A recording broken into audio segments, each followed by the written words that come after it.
The Tortoise and the Hare story.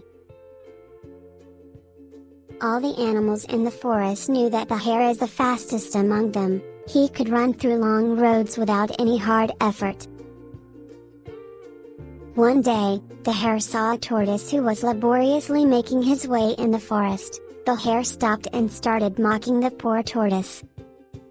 "Oh, you've got such short feet and a heavy shell. You must be the slowest animal in all the forest. I think it's possible for you to fall asleep when you are walking."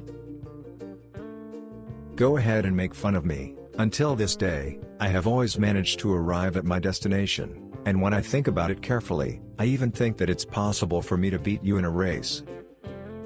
The two quickly agreed on the fox as the referee and met a day later by a birch tree. They decide to assign the starting point of the race to the tree. The fox announced, "Whoever arrives first at the big pond has won the race. Are you ready? 3, 2, 1, go."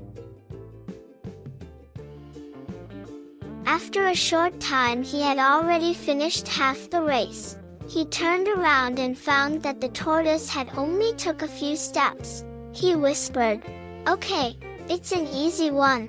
I have got plenty of time left. I can go to the carrot field for a short trip." All the birds and animals were cheering for the hare. Prompted by the applause of the audience, the hare performed several tricks and daredevil jumps. But those carrots and doing tricks made him exhausted, so just before the finish line, he lay down in the grass and took a nap, and the nap turned into a deep sleep. Suddenly, he woke up from that sweet sleep by loud cheers and applause. He opened his eyes and could hardly believe what he saw. The turtle set foot over the finish line and had won the race. The fox shouted, "Congratulations, dear turtle! You have won the race!" All the animals of the forest congratulated the turtle and celebrated the incredible victory together with him.